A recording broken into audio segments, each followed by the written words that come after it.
here on Thursday, the second day of February. Big day here in Las Vegas. Usually I'm not a big fan of the wind. They call the wind Mariah. I had a sheepdog named Mariah. I'm telling you, if you want to attract women on the beach, I was down at Daytona Beach when I was going to flight school. I had a sheepdog puppy named Mariah.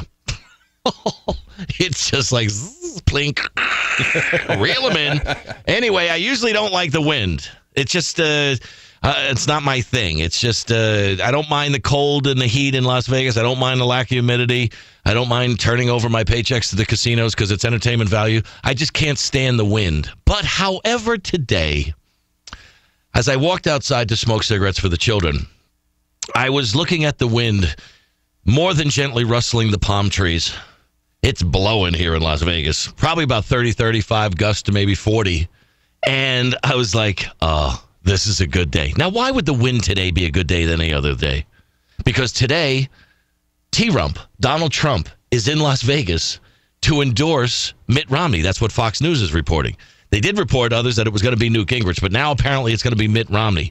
And if you know it's Donald Trump, and if you know it's all about Donald Trump's ego, then you know he has to have some setting, some majestic backdrop, some edifice to his ego in the shot. So it has to be the Trump building, which my conclusion is he's going to be outside in the wind and probably had to do some kind of a phone call to Mitt Romney, to Newt Gingrich, to say, look, Newt, sorry, I didn't go with you. Even though you were only one of the two people, you and Santorum decided to do my stupid debate that was really all about me, and it wasn't about a debate. But I need something from you. And Newt Gingrich, what do you need, Mr. Trump? Because you have to call him Mr. Trump. I need Callista's hairspray. Excuse me. That's the only thing that's going to keep my hair from trying to take off. That would be so cool to see Trump. Remember, it was a football game, Gillette Stadium. Patriots were playing somebody, obviously, because it's their stadium. But there was a side shot of T-Rump's head in the owner's box, and that cinnamon bun swirly-do front part of his hair just kept catching just a little breeze as it was going through the owner's box. And I was looking to see if his neck was going to get any longer because his hair was trying to take off like a giant airfoil. So we're going to have to see if Gigantor Ego himself actually catches flight because of the winds in Las Vegas as he stands in front of the Trump building throwing his endorsement behind Mitt Romney. That's the poll question for you today at the website. Fox News reports Donald Trump, T-Rump, we like to call him here on the program because, you know, he likes to think he's hip and we're trying to hip him up. T-Rump is throwing his endorsement behind Mitt. Oh, I put Mitt Romney. That's a typo. It's supposed to be Mitt Romney.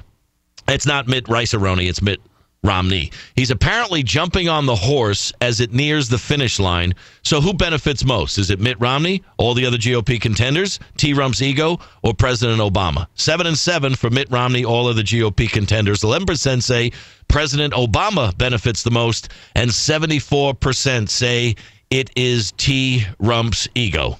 Someone whose ego deserves a much, much bigger person. Marcelo working the dials, Brad producing the show. Emails at the website, jerrydoyle.com, and the phone number here is 800-876-4123.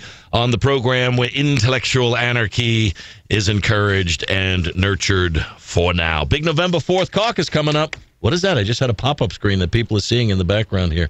That looks scary. I don't know what that is all about. Anyway, if you've seen it, you see it. November 4th is our caucus here in Nevada. And I was looking at the rules of the caucus. What do they call people who caucus? Caucus. Is there a term to caucus? So are we the caucus state? Get it? Okay, whatever. Anyway, so the rules of the caucus, which is a non-binding vote. Okay. Now, from the non-binding vote, they elect delegates to a county convention. Then the delegates from the county convention elect statewide delegates who then go to Tampa in August to determine who's going to be the nominee. Why don't we just have a vote? I mean, really? Isn't that what it's supposed to be all about? You go and vote, but you don't vote, really. You kind of caucus at the caucus on Saturday. And then, based upon what you do, people decide who the delegates are to the county, and then the county says to the state then says to the feds then say to the delegations, that this is who we've anointed or appointed or chosen to be the chosen one to represent the Republican Party. How about this? How about every vote counts? What about that concept? So that you kind of keep, what am I saying? You keep saying November 4th? Yeah, the caucus is not. You keep saying the caucus is November 4th. Isn't it February 4th? Whatever. You know what? Yeah, exactly. I have to reboot my hard drive. It's obviously February 4th because I said it's this Saturday. And if it was this Saturday and it was November 4th, then I'm Rip Van Winkle because I've missed a whole lot of my life. Anyway, thank you for interrupting. The whole caucus process to me seems to be much ado about nothing. We're going to talk with former Congressman Tom Tancredo from Colorado in the third hour of the show today. He is one of the guys that got behind this popular vote movement. And it's a national popular vote movement, which basically a bill that guarantees the presidency to the presidential candidate who receives the most popular votes in all 50 states. What a concept. Representative republic, where the people's vote actually matters. And it doesn't destroy the electoral college process system. It doesn't destroy what we know to exist today, but it then says to people what you say actually matters.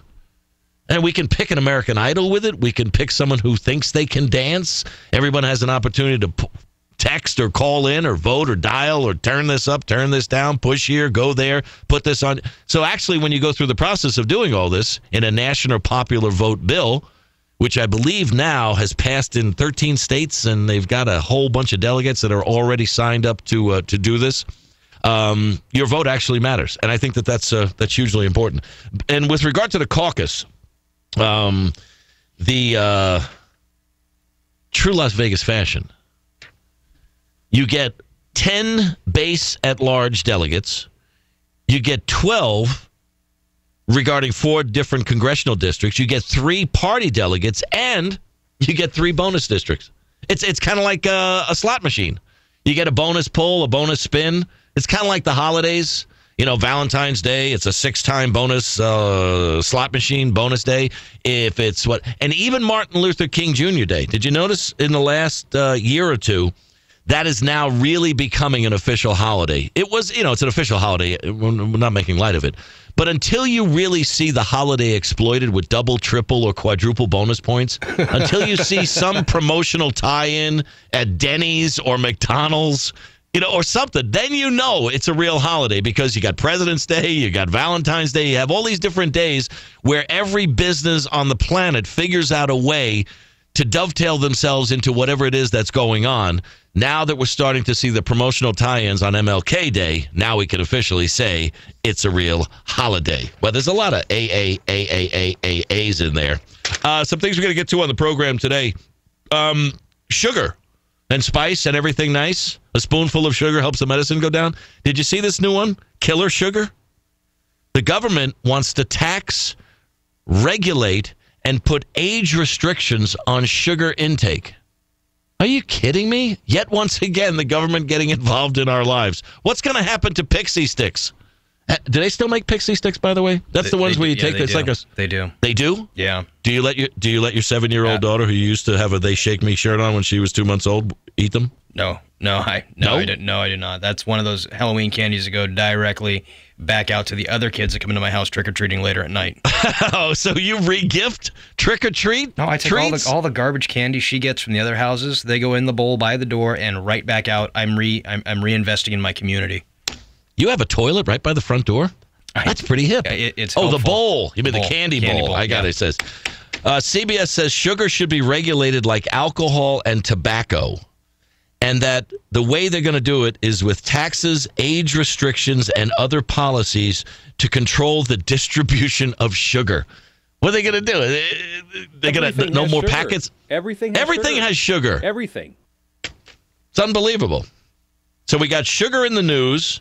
And how about this one? Unintended pregnancies caused by birth control pills. Did you see the story about Pfizer? A million packets of birth control pills where, oops, we kind of put the wrong pills in the packet and you might end up pregnant. Wow. Whoopsie. I didn't think there was such a thing as an unintended pregnancy. I think you kind of had to know what was going on, But now apparently Pfizer says there's potentially a whole lot of women out there that are at risk for unintended pregnancy.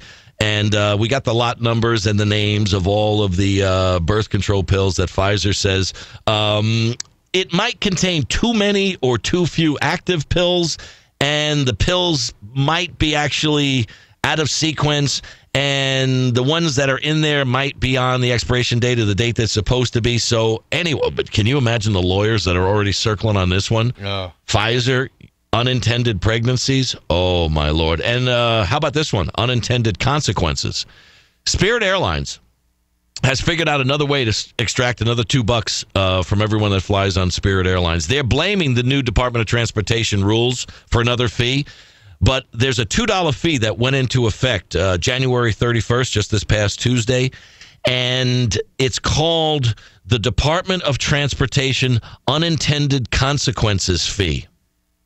Now, I would have to imagine that with the quality of airline travel today, the only unintended consequence that we might experience with the airlines is they might actually get us to our destination on time. Now, I think that's worth $2. That's kind of like an airline lottery. Get me to the church on time. Just get me to the gate on time. And for Tom, the physical therapist over at the Knee and Shoulder Institute on Charleston, the Matt Smith Physical Rehabilitation Center over there, who yesterday when I went for PT didn't ask me about my shoulder, didn't ask me post-surgery pain. He said, hey, what happened to the 7 secrets of Social Security? And I walked away with this lovely red stretchy band, all for my efforts. So, Tom, shut up. I'll give you your answer. A lot to get to on the program today. Tony Schaefer, serious subject at the bottom of the hour. Our withdrawal from Afghanistan. Charles Murray, author of Coming Apart in the second hour. And former Congressman from Colorado, Tom Tancredo, in the third hour. Lots to get to on the show today. I'm Jerry Doyle. Stick with me. This is the Jerry Doyle Show.